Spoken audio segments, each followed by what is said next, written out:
Pahaba, Ati kabar mi. kune kabar. Apa kabar? Araya kabarmu. Kuna kabar? Kune kabar. Kai kabar. Aceh dikenal dengan sejarahnya, budayanya, dan kekayaan alamnya. Namun, di sela-sela hiruk-pikuk Darussalam, di trotoar-trotoar sempit yang dipenuhi pedagang kaki lima, ada banyak kenyataan yang tak bisa kita abaikan. Meski triliunan dana otonomi khusus mengalir setiap tahunnya, Aceh tetap menjadi provinsi termiskin kedua di Pulau Sumatera. Badan Pusat Statistik mencatat pada Maret 2024, persentase penduduk miskin di Aceh terus berkembang sebesar 14,23%.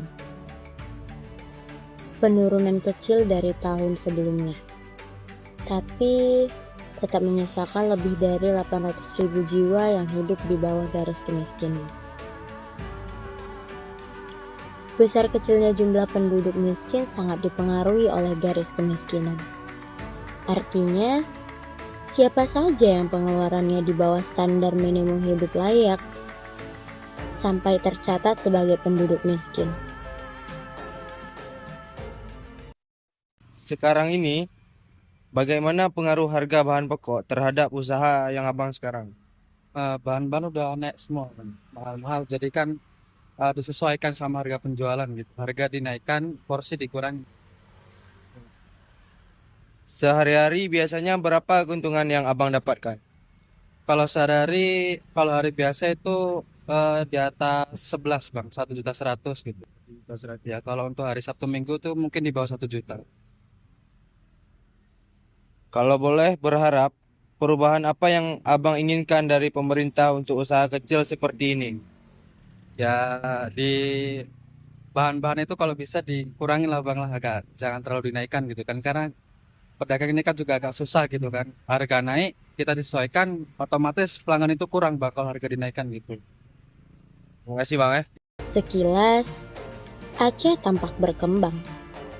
Pertumbuhan ekonomi pada triwulan pertama 2024 mencapai hingga 4,82%. Bahkan, produksi padi meningkat. Sektor perikanan pun tumbuh pesat. Tapi, pertumbuhan ini belum menyentuh semua lapisan masyarakat. Bagaimana kondisi orderan abang sekarang dibandingkan dengan yang dulu? Kalau sekarang agak sedikit kurang ya, karena juga ini saya baru semingguan ini baru aktif kembali, ya, karena biasa kemarin itu kerja. Berapa pendapatan abang sehari? Gambaran aja nih bang. Gambaran satu hari itu kotornya 200. Gambarannya bang ya. Apakah penghasilan sehari-hari cukup untuk kebutuhan keluarga bang? Kalau untuk kebutuhan keluarga sehari-hari, insya Allah cukup sih, cukup. Menurut abang, apa yang paling berat dirasakan akhir-akhir ini? Kalau akhir-akhir ini yang paling berat itu sebenarnya lowongan pekerjaan, Pak. Lowongan pekerjaan, terus semakin sulit, dan apa namanya, bahan-bahan juga makin meningkat, ya.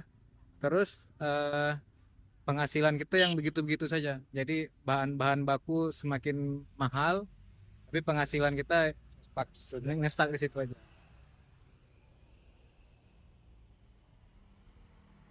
Pernah dengar soal dana otsus bang? Menurut abang, terasa nggak dampaknya ke masyarakat kecil?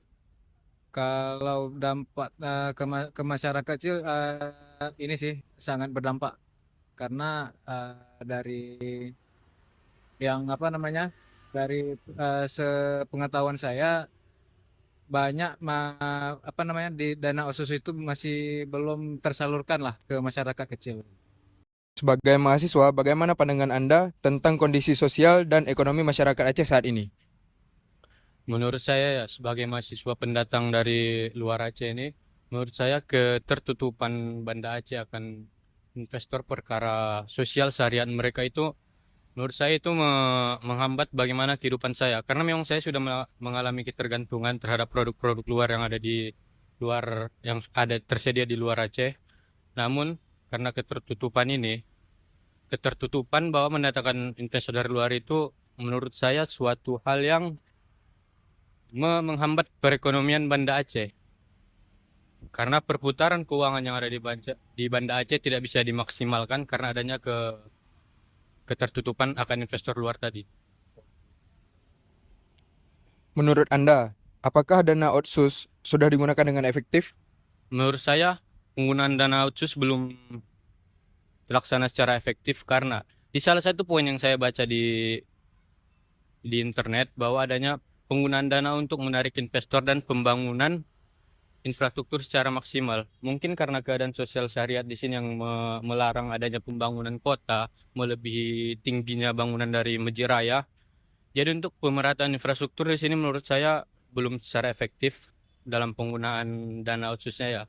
Kemudian untuk penarikan investor dari luar melalui dana otsus mungkin tidak dilakukan secara efektif karena adanya ketertutupan mendatang investor tadi. Sebagai mahasiswa, bagaimana pandangan kamu tentang kondisi sosial dan ekonomi masyarakat Aceh saat ini? Menurut saya sebagai penduduk Aceh, sosial ekonomi dari masyarakat ini sudah meningkat, yang dimana pemerintah sudah meningkatkan fasilitas-fasilitas kepada masyarakat seperti jasa perdagangan, sektor pariwisata dan yang lain sebagainya. Menurut kamu, apakah dana otsus sudah digunakan dengan efektif? Menurut saya sudah pemerintah Banda Aceh sudah melakukan pertemuan yang dimana mereka membahas tentang dana otsus tersebut yang digunakan sebaik-baiknya seperti melakukan sumbangan dan lain sebagainya.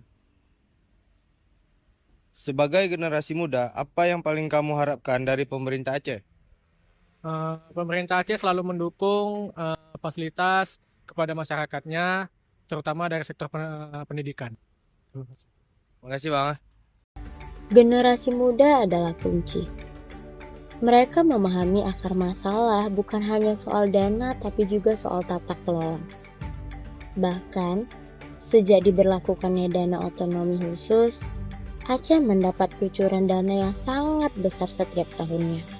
Sudah diatur dalam pasal 11, yang dimana 60% dialokasikan untuk pembangunan provinsi dan 40% untuk kabupaten maupun kota.